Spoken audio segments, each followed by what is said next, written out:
Hey everyone, Emmerron here again. So, as I said in our last video, we are going to be covering a example of writing out a gig from scratch. So I've already done the conceptualization that I kind of verbally discussed in our last video and have taken that and we're gonna write that down here in front of us and start working with it. So without any further ado, I want to switch over to the document that I'll be writing so that you all can see kind of what we will be working with. So I will see you over there. All right, everyone. So I use Google Docs personally because it makes it easy to access this stuff anywhere. And then if I'm, busy with, waiting on something, right? If I'm out running errands and I need to wait for, something while I'm parked, or if I, God forbid, working a day job or something and have extra time in my day, this lets me kind of pop open a document and just continue working on it from where I left it. So first things first, style over substance, rule 1 of Cyberpunk. There's a lot of rule 1s of Cyberpunk. I'm sure I'm going to name more than this, but especially for those of us who are responsible for writing the world, we always want to focus on that style over substance, right? So in keeping with that, we are going to name this something nice, a little bit edgy, interesting, right? Because this lets us put our mindset together. So I'm going to call this, we're going to call it something really, really catchy, Vendit Heist. I was lying. I'm not that creative. I promise I know what I'm doing. So with Vendit Heist here, we got a couple of things, right? So the first thing I like to do at the top here is I like to bold this first sentence and say players and the scene. So if you're writing a campaign, when I write a new episode of Neon Inferno, this is the first thing I write out. And this, if you were to take that gig and run it at another table later, this may or may not apply to your same group, right? In this case, this is where we're going to take the conceptualization that we've already done before this. So I've done this, so I'm going to write this out for you now. So with the Vendit Heist, we have a couple of things that we are going to be looking at. So we have who the crew gets hired by. So they are getting hired by Continental Brands, who happens to have a Vendit in the area that they are living in. So we're going to make a note of that. Owns Vendits in the area. And the adversary is going to be a set of booster gangs. For this one, I think we'll use Maelstrom booster gangs, just because they are a nice enemy to use. No one really likes the Maelstrom a ton. So Maelstrom gangers who have been stealing from these Vendits. So, maybe they're taking the Vendits and they're doing stuff with them. We'll flesh that out here, but that is who we have on the table as a adversary for now. So the next thing is, what kind of reward are we going to place in front of the players? So there are 3 levels of gig, right? And they explain this in the back of the Cyberpunk rulebook. And I like to follow these because I do think that they lead to a nice economic balance for our players, right? So you've got 500, which is supposed to be a simple gig where armed resistance is not expected in any way, shape, or form. These are usually fetch quests. They're usually things where you just go out, do something easy, and then come back and you get a payout, right? That always is subject to change in Night City, of course. You could get shot at with a whole battalion of well-armed troops, and your fixer could just be a total moron, right?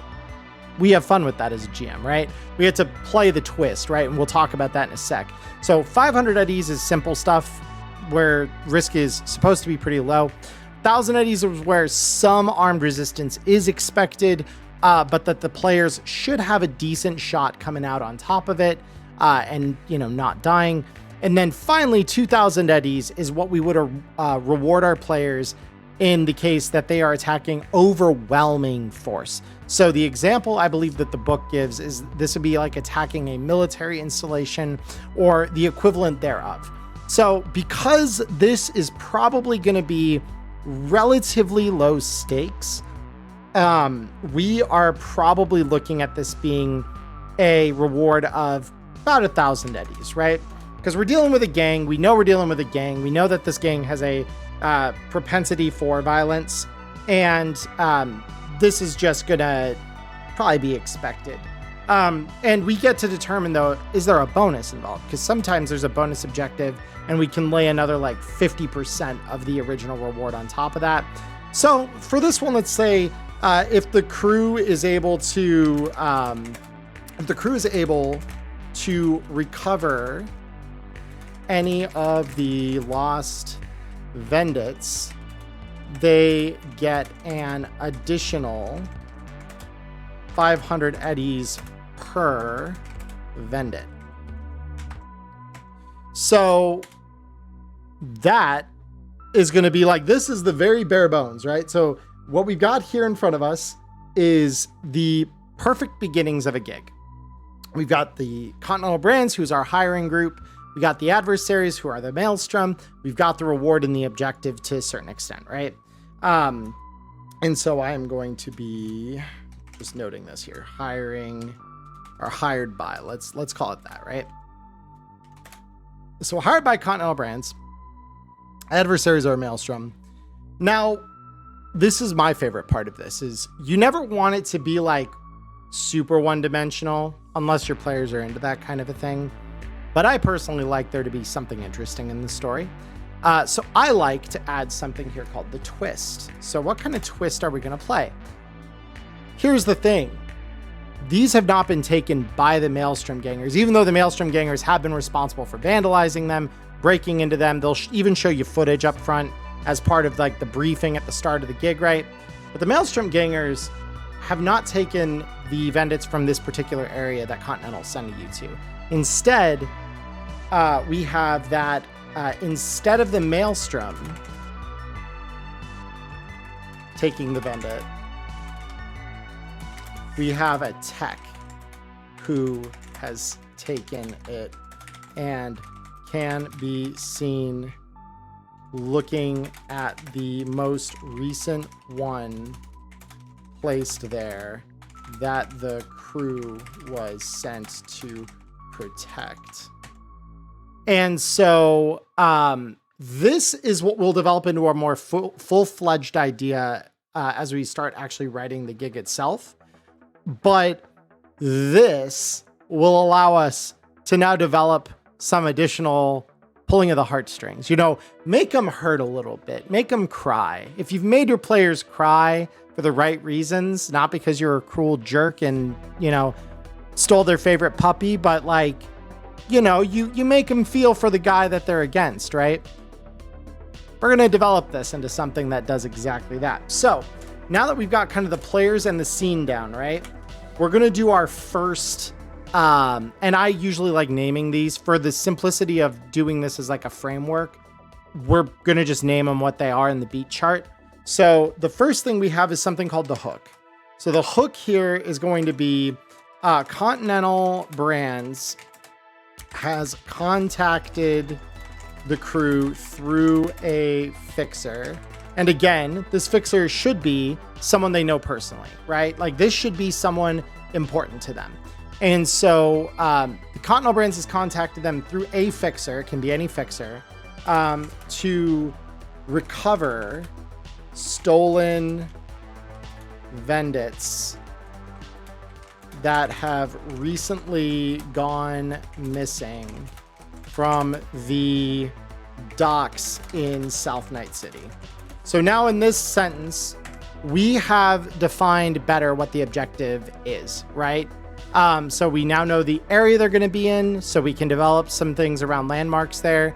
We've got, again, the hiring group that's going to be working with us, and our fixer can be, and this is another thing we might want to consider here, right? Is this fixer sympathetic to common people, or is it sympathetic to the corp? Both types exist. And so never, never assume that the fixer is always on the player's side. It's not always the case, right? They're just a hiring guy, right? They're just looking to get you to do a job for them and get an objective fulfilled for the corporation or whatever. And how that happens to them does not matter, right? as long as the objective gets done. Some fixers may have a degree of empathy for the neighborhoods that they live in. Others would say the corporations can take everything they want, right? So they've contacted the crew through the fixer, and we'll decide before this is over whether that fixer is empathetic to them or not. To recover stolen vendors that have been recently gone missing through docks in South Night City, the corporation is willing to offer 1,000 eddies if the crew can figure out how and where the maelstrom, or let's define that better. So the corporation will offer 1,000 eddies if the crew, so this should be their main objective, can discover who is taking the vendits and how. And so we will start investigating the leads now around this, right? This is the thing we want to be pointing our players towards, at least for the first part of the gig. And so from this now, we're going to define the bonus objective.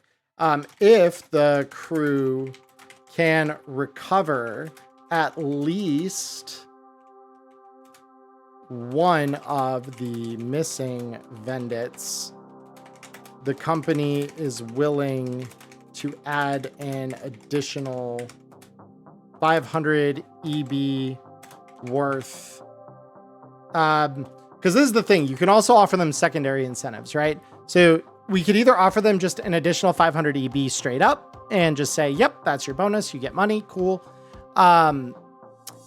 We could add to this and say, if you get 2, we'll do something extra to this.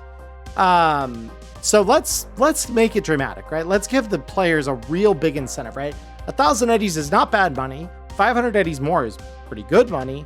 And let's say that, so let's say to the top of the payout, if the crew is able to turn over the culprits to the corporation,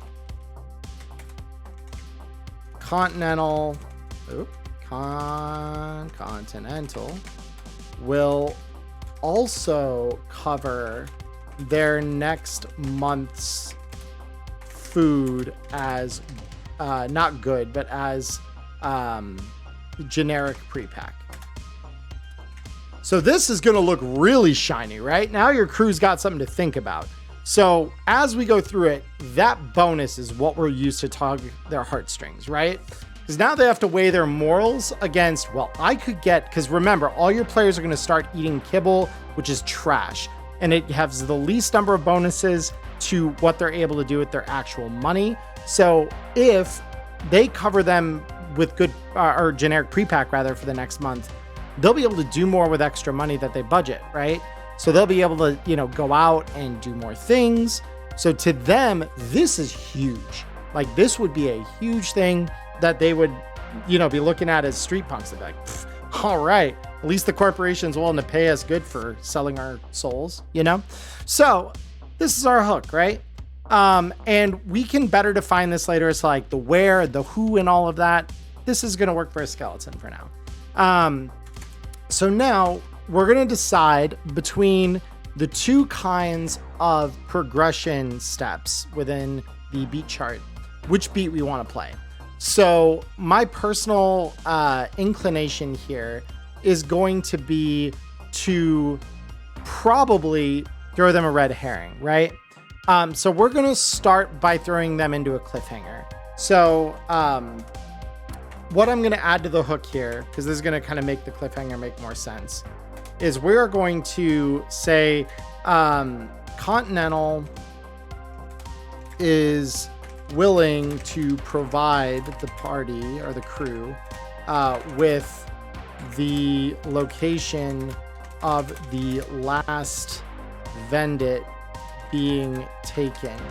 They have replaced it with a new one that they have freshly stocked They're replaced when they're freshly stocked, and want the crew to go investigate the area since it has been a few days and they know that it usually takes a couple days after placing a new one before it is vandalized or taken.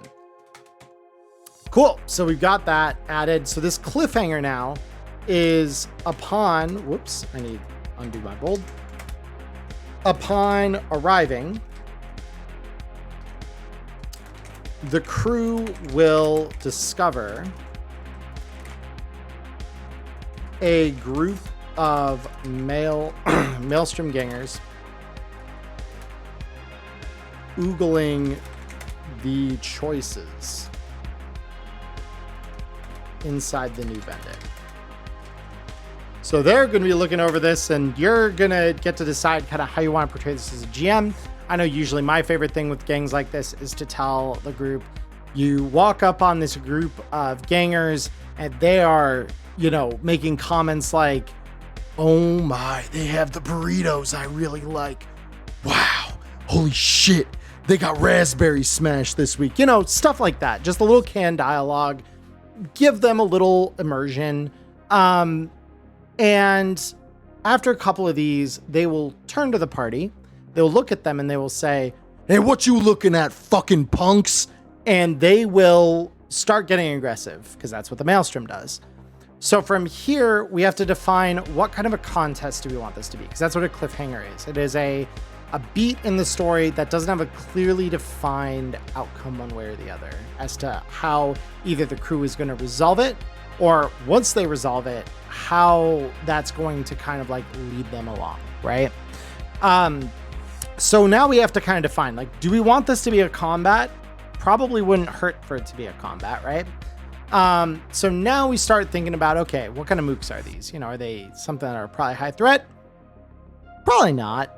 Probably not. These are probably just regular booster gangers. And so we are probably going to be looking at, you know, if they engage the group, there are an equal number. So this is important, and we'll kind of cover this in a moment as to why this maps out, right? Equal number of Maelstrom members use booster ganger stat block to the number of players. All right. So why we do this is mooks, which is what a booster ganger is in the core rulebook. Booster gangers are 1-to-1. So if a group of players encounters a group of mooks in a 1-to-1 fashion, then they have a good chance coming out on top, but they will still be challenged, right?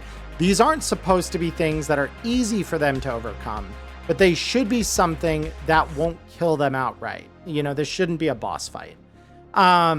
So this will give them a pretty good chance of coming out on top. Booster gangers are relatively weak. And so the bonus I would add to this, though, and we'll talk about this probably in another video when I talk about hardened mooks, which I'll, you know, put up in the upper right corner here.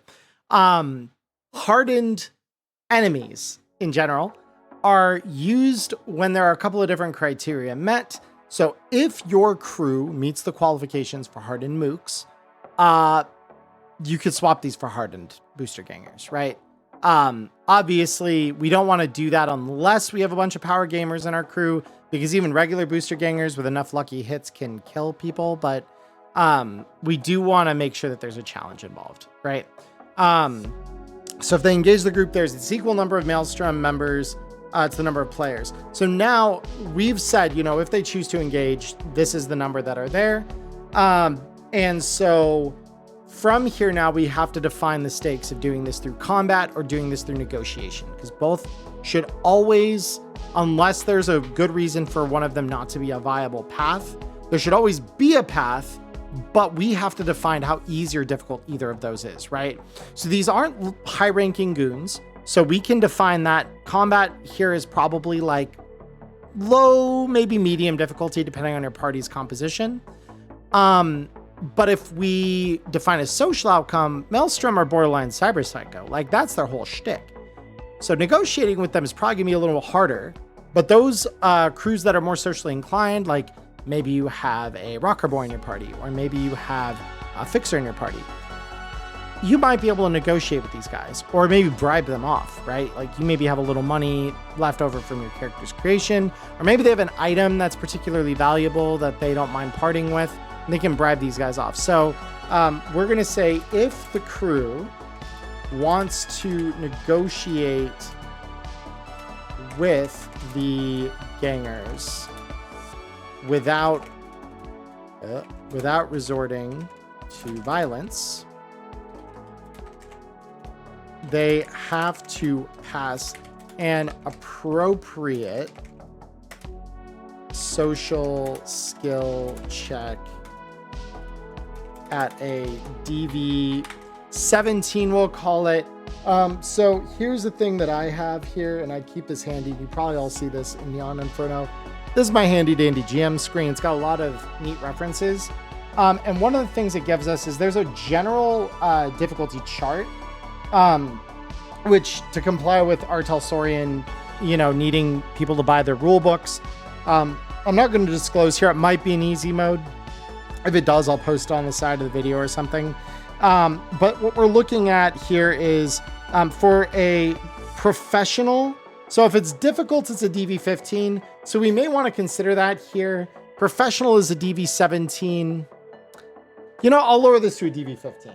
And that's why I refer to stuff like that. Because, first pass, we're going to get a couple maybe balance things wrong. And that's okay, right? We always want to kind of continuously edit what we're doing here and add to it if it makes sense to you. So at a DV15. So this makes it so that passing a social check is going to be harder, especially if your crew is not particularly well tailored to being social. However, if any of them are socially inclined and they do have the ability to persuade the enemies here, they will be able to do so. So we also now, maybe instead of passing just one of these checks, we want to pass a couple, right? So maybe we have to, the crew must, I like doing a success failure system personally. This isn't something RTG recommends, but for social interaction challenges, I like doing this because it does make it so that it's not just pass fail and really kind of gamey, right? Where we just like, oh, wow, that sounds like a great thing, Choom. Yeah, we're convinced. We're going. Bye. Like, no, after one check, that's never how anyone's going to react realistically, right? So you do want it to have some realism involved. So for this one, because these are low-level goons, they have to succeed, we'll say 3 times before failing twice. Because the way that this works then is like, if they fail twice, the goons are just going to get annoyed. They're going to start shooting, right? If they succeed 3 times, though, they've made enough of a convincing either argument or they have talked them, to back off. Or maybe they have a conversation with them and they find out something else they need and they can just help them to tell them to, back away. In this instance, because of the way the gig is shaped, they'll probably be more inclined to tell them to back off. So the other thing that we want to account for in this, right, is face down, which is intimidation in this game. So face down in this case, face down counts as 2 successes if a member of the crew is successful in making one. So basically, if they can just make these guys stand down by saying, hey, back the fuck off, they'll back the fuck off. More or less, right? They might still have to do a little bit of convincing other than that, but at the very least, they're going to put these guys on the back foot right away and tell them, no, we own this block, and if you know it's good for you, you'll leave before we flatline you. So we've got all of this, right? And so From here, now we want to define a couple of things that have to do with success, right? So we're going to say if the crew succeeds in convincing the Maelstrom members to leave, they are given time to examine the Vendit and discover the following based on passing certain checks.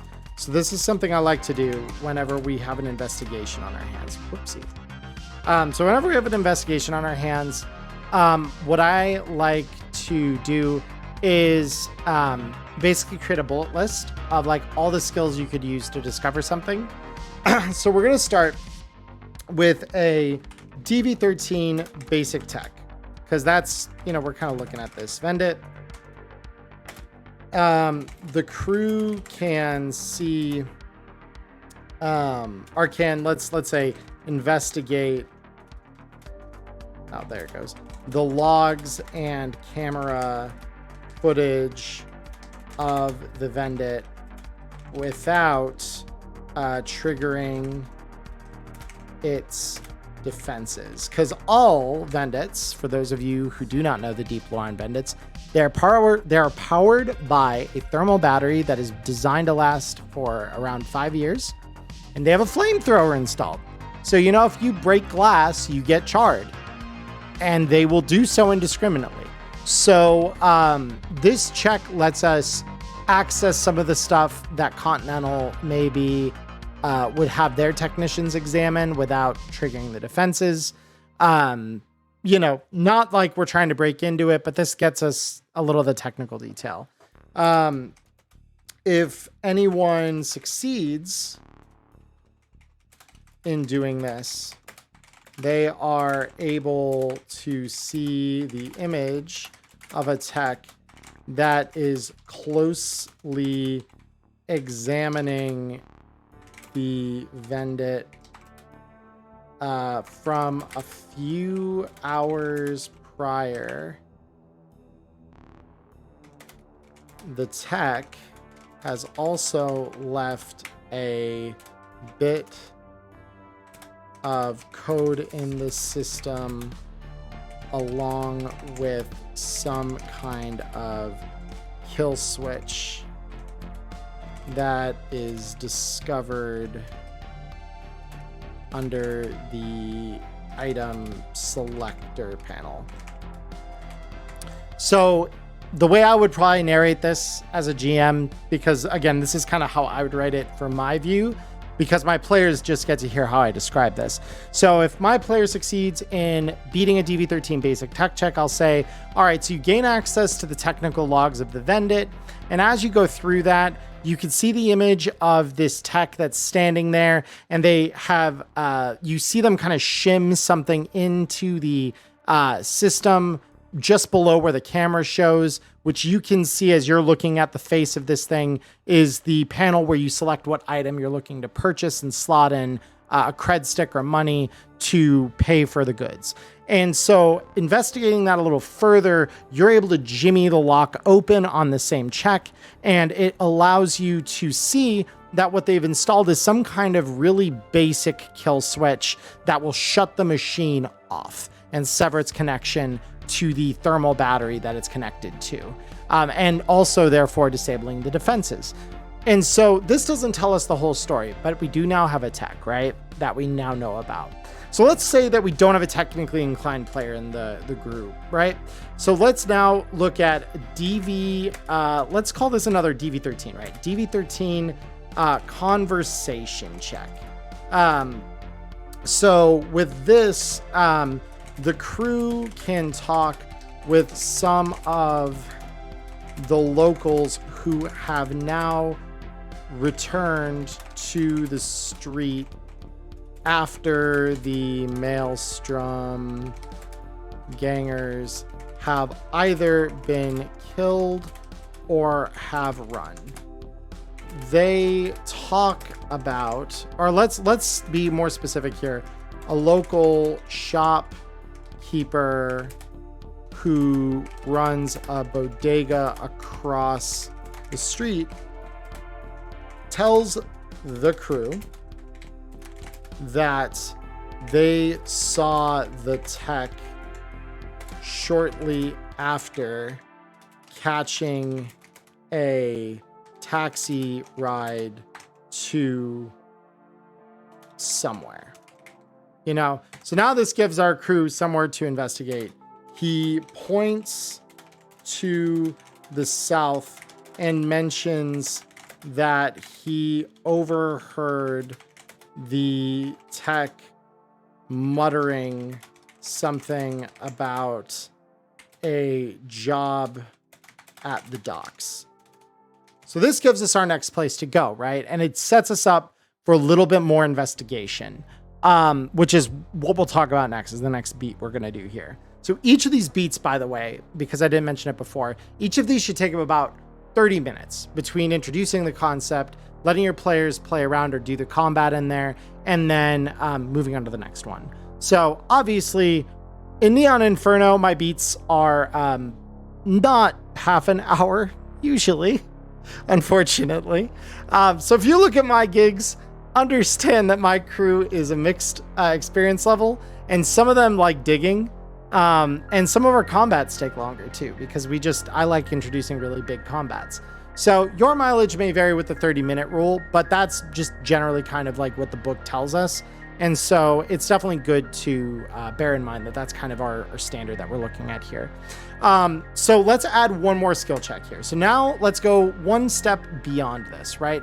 So let's now go to a DV17 electronics and security tech check. So this is not going to be something that anyone but maybe the best either tech or net runner in your party is really going to be able to do. But that's fine, because if they do go this far, we want to give them a little more of the story. Let's see. So the person in the crew who passes this check can read through the logs and camera footage as notated above, but they also gain access to so they also gain access to the CityNet keys used by the Vendit to communicate to home base, because all Vendits have like a micro AI installed that basically can communicate data to the people that stock it, so that if it starts running out of stuff, or if it's attacked, or if it needs maintenance, someone can come out and it's all autonomously reported. So they will get access to the kind of the network keys used for this to happen. In gaining these, they know that they can use it with an agent to look deeper into company maintenance logs on this particular area, and can access other footage from older Vendits that the company has logged for tech review. Reviewing this footage lets the crew know that the tech has been there shortly before each of the other Vendits have gone missing. One of the audio logs of interest which the crew's agent will make note of automatically, has the voice of the tech note that, quote, I just want to hear her voice one more time. I need that one Vendit back here.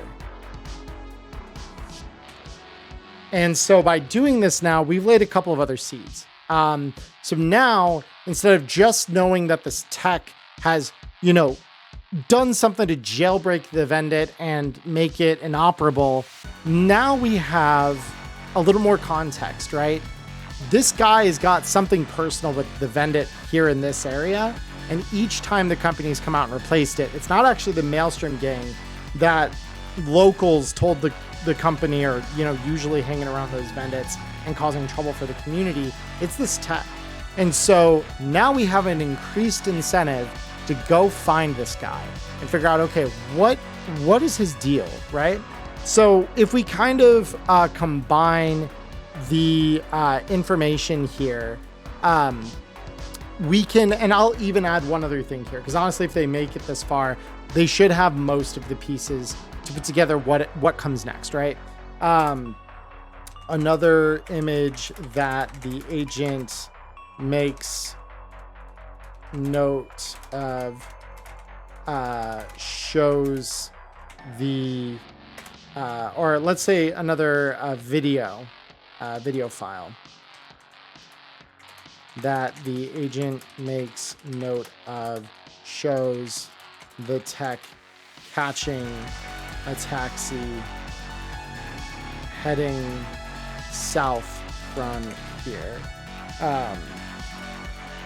Anyone in the area will mention that there are a lot of people that commute from here to the docks for work each day. There we go. So now we've got a little more context, right? And we can give a lot of this to our players in a couple different avenues. So let's maybe flesh a little bit out about the combat at the top here before we move on to the next one, because obviously there's two ways here. So we do want to make note that, oh, not the cliff here, this one.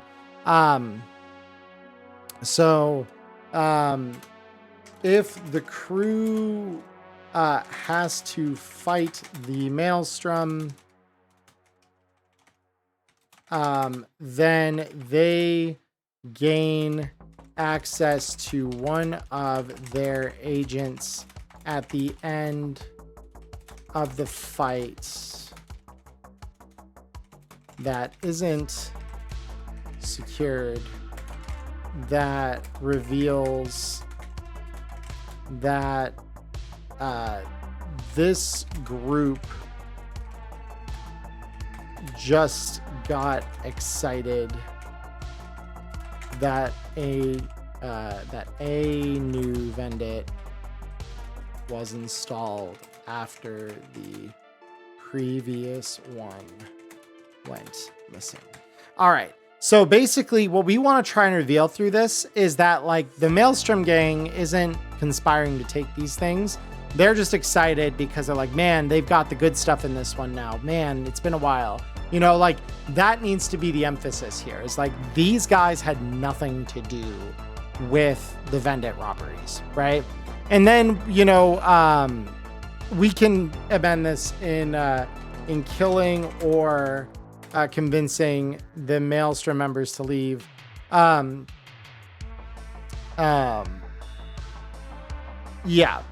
I'm just trying to think grammatically. This makes sense. Yeah, we'll just leave it like that. So if the crew succeeds in killing or convincing the Maelstrom members to leave, they're given time to examine the Vendit, and so then we go down into that anyway. So this is kind of a second beat, right? So after our little cliffhanger where we're not sure how it's going to resolve, we do get the same kind of information at the end. So this is kind of what we would call a development, which is where the players learn something they didn't know before, right?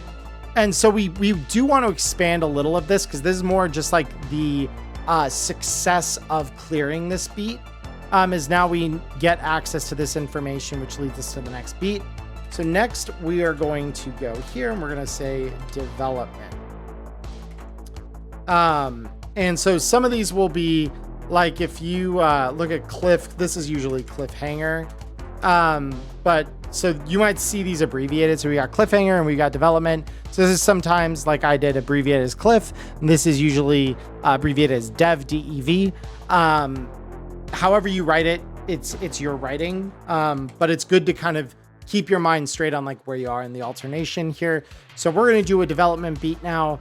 And we're going to say, upon reaching the docks, the crew is greeted by the local dock foreman, who isn't really pleased that they are there and doesn't really want to take time out of his day to help them in whatever it is they are there to do. Edge runners, and this is something I like to do to kind of keep my head in the game, right? Edge runners are usually bad news during the day here. So basically this gives us something to lean on when we're role playing this NPC, right? So now upon reaching the docks, this local foreman is not really inclined to help our crew, right? They're going to be saying, man, not these guys again. What the hell are you doing here? Get the hell out of here. No, I don't want to help you. Go pack it up, leave. They want them gone, right? So from here, we have to determine how useful do we want the foreman to be? Like, how much do the crew need him on their side, right? They're probably not going to fight or kill him. They certainly could, but like, that would be what I would call more of an improvisational moment if we were to GM that, right? We're not looking at that as being okay, this is the way that this is going to resolve if the crew are acting what we would call like nominally in this situation, right? This is going to be more of a case where the development is going to be more helped by them getting this guy on their side, but all it does is make the information that they need here harder to get if they fail convincing him, right? So again, we're going to do what I did with the conversation above, right? We're going to start saying the crew can get the foreman on their side. And I believe, I will spell this correctly. So the crew can get the foreman on their side in the following ways. And then we're going to, again, list our bullet points. So we're going to say bribery. And the way I like to do bribery is give a DV for like what they can offer at the minimum here, and then lower the bribery DV based on the amount of money, right? Everyone's got a price, and for the right words and the right kind of money, they might be willing to do something for a little less than they otherwise might think they would. But obviously, if you offer someone, hey, here's 500 eddies to tell us what you know, they're probably going to be singing to you, right? They're not going to be trying to withhold much, unless there are, well-trained corpo that actually gets paid a salary more than your average dock worker like this guy. So I start briberies usually somewhere around 15 or 17. So this guy, for the sake of it, we'll just say he's being difficult, right? He's not really incentivized to withhold this from our players, but he's also not willing. So we'll say a bribery DV 15, and we'll call it a 20 eddy minimum. And so then this is what I like to do with my bribery checks. We say -2 DV for every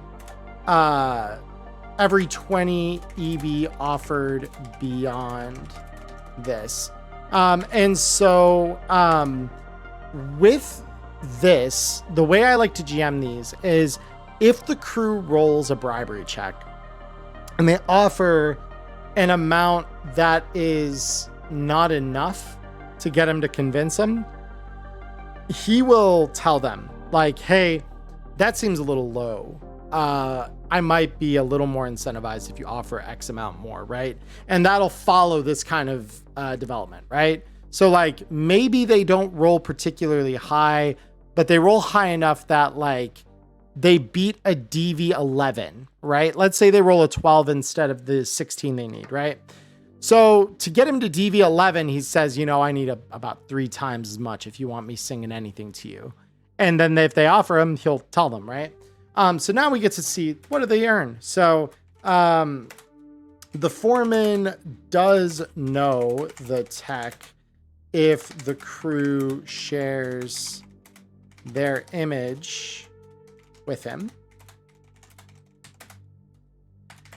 He tells the crew that this tech stopped showing up for work a few days ago, and he hasn't seen him since, but can point the crew to where the tech lives so they can ask him their questions. And then of course we could do face down, success, the foreman not wanting to get beaten to did I do beaten? I did say beaten. Beaten to a pulp will divulge the same information noted in the bribery check.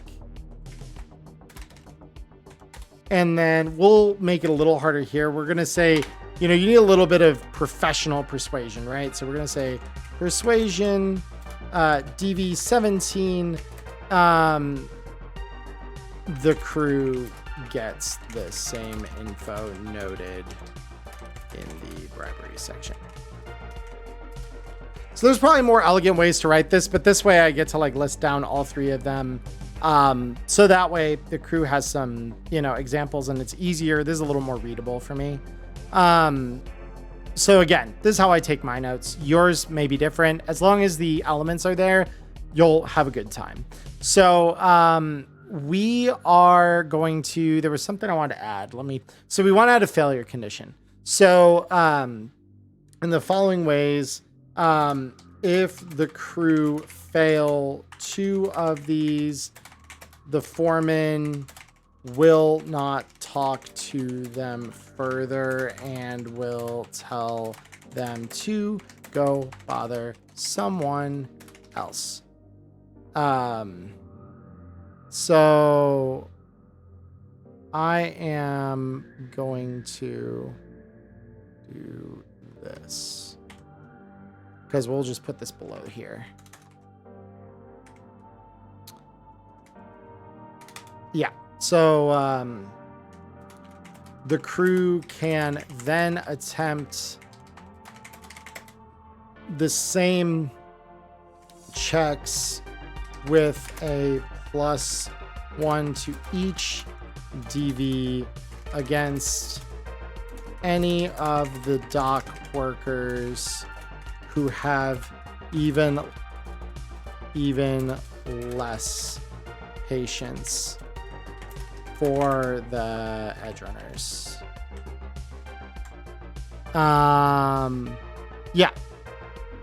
And we'll tell them to scram after only 1 failure. And so, yeah, from here, we're starting to see, right? Like, this is kind of where we need to talk with the people that this guy worked with. And they'll kind of dig around. If they fail yet again, right? Like, at some point here, they should succeed one of these things, ideally. But we might give them the information anyway after they try enough, right? Like maybe one of the dock workers knew the guy, or maybe they're friends with one of the crew, right? Like this is another case where we can use life paths to our advantage. Hey, Chum. Oh, it's crazy seeing you around here. I didn't think you lived around these parts. Oh, you're looking for a guy. What does he look like? Show him the image. Oh, cool. Yeah, I know that guy. He lives over here. Suddenly they've got the same information and now they get benefit and it gets to feel really cool and personal. So now that person that you've just told this to, the crew member, gets to like say, oh yeah, I made an impact because I know a guy, right? I impacted this story. And that's awesome. We always want to promote that feeling. So the last thing we have here, so we've got a cliffhanger, we've got development. So at the end of all of this, right, we're going to go to this guy's con apt, right?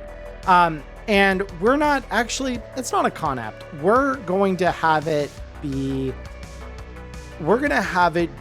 an old abandoned cargo container, right? Because that's a pretty common housing option in Cyberpunk. So this last thing is called the climax. And so the climax is literally what it sounds like in a story. It's where everything kind of culminates. So the crew finds the tech at a cargo container on the edge of the docks, a few blocks away. These are this. Let me think here.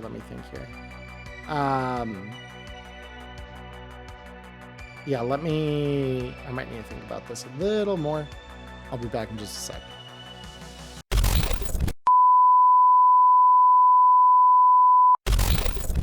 All right, I've thought long, I've thought hard. It's 2 days later. I'm wearing a different shirt. The light is back. So we're gonna finish this. So climax. The tech is at the edge of the docks, and yeah, they're there. So yeah, from here, the tech, the cargo container is surrounded by the parts of Vendits, and a tech can examine these further. So what we're going to do here with this,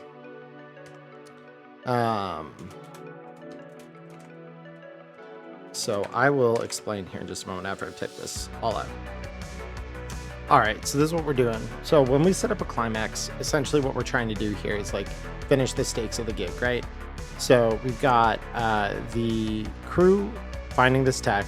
They find all of the bits of Vendits scattered throughout their little yard, and they can, if they do a little investigation, discover a couple of extra things here before we dive into like the true kind of final encounter, if you will. So we've got a booby trap. We've got some extra details here that maybe hint as to what the players are trying to achieve. So from here now, we have to kind of decide, like, do we want this to be a skills climax, or do we want this to be a combat? So let's examine both here, because I think that this could go either way, right? So I will write some more, and then I'll explain some of my choices here in just a minute. All right, so we are going to start kind of defining kind of like who is this tech now, right? So the skills check here is going to be if they're able to defuse the trap. So the trap, they see it, they can defuse it. If it goes off, the stakes are going to be that this guy's going to attack them, right? That's going to be kind of like the signal that someone has come for him and he's not going to go down without a fight. So we've got that set up here, and then if they succeed in disarming it, we can maybe break this into like a social encounter. So I've kind of started kind of the stakes for both of these things here. So like this is kind of where I start writing both sides, and then I can kind of flesh them out as I go down and like detail this a little further. So it's not going to look as flowery as maybe we want to describe it later to our players as a GM, but it is going to give us the full scene as we need it to explain what's happening and, you know, inform our players. All right, so we've defined the stakes. We've defined the stakes here. We've got both the combat and non-combat kind of started here. So for the combat, I will flesh this out a little bit more in just a minute. But we are going to go to the kind of next step here, because we do know kind of what the corporation has kind of asked of us, right? Like they've said, hey, you know, if you can get at least one of these vendits back, then we will be able to do something. So with this, we're probably going to do some things here in terms of kind of defining this a little better so that it kind of fits more in with our initial premise. But this is kind of where we want to start. You start with like a brainstormed idea, more general idea, and then you define the concept. So I will be back in just a minute after I kind of define this a little better, and then we're going to talk about kind of what resolution looks like. All right, so now we've got a better defined thing here. So we're going to say that this last vendit doesn't have the memory module ripped out. Rather, it's just full sail in his cargo container. And I'll probably add a note about him having a linear frame on the side to kind of explain, like, how did he just get this thing all the way here? But he's not going to be very, you know, well funded, right? Like the linear frame is probably something he would have from working at the docks. And I'll probably put a note in here. Again, this is all about, like, as we kind of build who this person is and what the environment is, we're going to come up with all kinds of new ideas for how this person should be structured in the world. Like what role and what place do they have in the world? And so we know he's a dock worker, therefore he has to move heavy stuff. Therefore, he probably will have a linear frame of some description that he could plug into for the purposes of moving these things around. The linear frame is, in this case, not going to have any kind of combat purpose for us. And if anything, is just going to make him a little more sluggish. I think there is a linear frame from Black Chrome that I will mention specifically in here. And just make a note in here eventually that, like, he will not use this for the combat, because that's not really the point here, right? This is a guy who has probably kind of lost it a little bit. And we're going to define this as, you know, this guy lost a girl, and he managed to plug her voice in to this vendit and make it so that she, you know, ultimately, when he lost her, he plugged her into this vendit so that when he got his morning coffee every day, he would hear her voice. And I'll probably put some stuff in here that will allow the players to learn that. But in my head as GM, like, that is what I'm running with as a concept here. Is like, we have a tech who lost someone. He did something to try and remember her, and then the corporation, in his eyes, took her away. And so now that he's found her again, found the vendit that he did this to, he's not going to let her out of his sight ever again. And so the party, if they come in and violence starts, he's going to view them as a direct threat to that piece.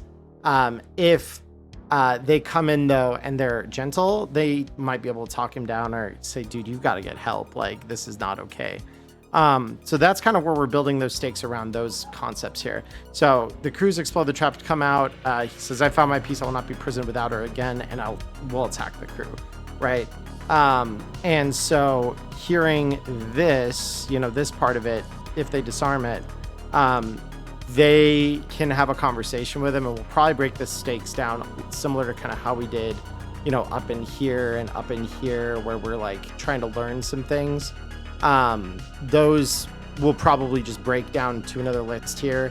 And I won't bore you with writing all of that out, because I think I've pretty well explained kind of how that works up here. However, with this all done here, we will kind of go to resolution. So when we talk about resolution, so I put a space in there for no reason. So resolution. So resolution is literally where we come to the end of the gig, everything's done, action is resolved, and now we literally just need the corporation to come along and pay the crew. And we define kind of what their metrics for success are going to look like. Obviously, the crew, if they were able to either convince the tech to come with them, or if they took something like an agent or other tech from him, get their bonus.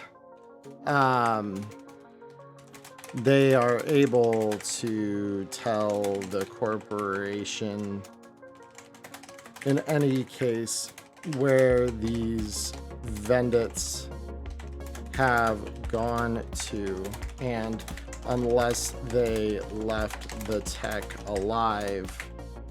Because let me see, because I believe the criteria we set at the start here discovers who taking the vendits. Okay, so if they get their payout then, because I got them backwards, because again, it's been a couple days and it's been a wild couple days.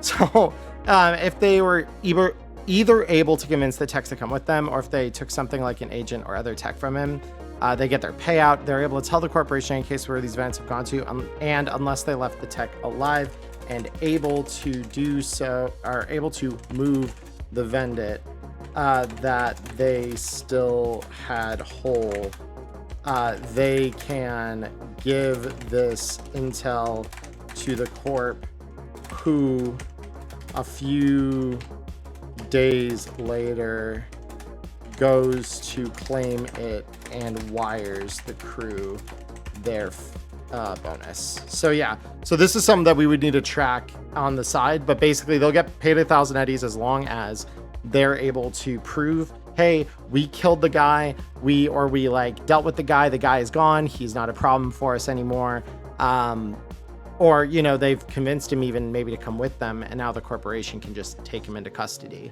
right? Depends on what your crew decides to do, but both are equally valid outcomes to this situation, especially if you have some particularly strong armed crew kind of there to handle this. So ultimately, that's kind of what we're looking at as resolution, is like, hey, if you have proof he's been dealt with, or if you have the guy himself, you will get your payout. You've discovered his identity, which is really all they asked for, right? And then you've got the vendits out there, you know, at the very least, you've got their location. So they're like, yeah, we'll send some agents in, they'll validate that, and as long as it's still there when they get there, you'll get your bonus. And obviously, like, no one's gonna really mess with this tech stuff in the meantime, as long as the crew did their due diligence, and the vendits are like pretty their vendits are pretty heavy, so it's not like anyone's really gonna be able to move it without that linear frame.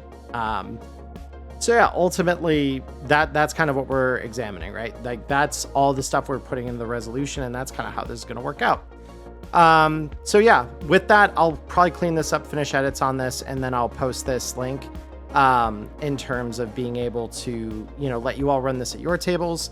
I hope this was informative. I hope for all of you new GMs, getting this is a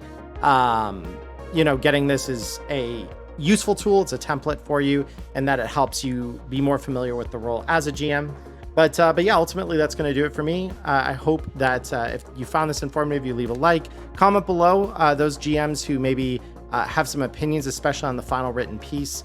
Like I said, I'm probably going to doctor this up some in my free time still, but let me know what you think. And if you ran it, let me know how it goes. I'd love to hear it. But until next time, I'm Emmerron, and I will see you on the streets of Night City.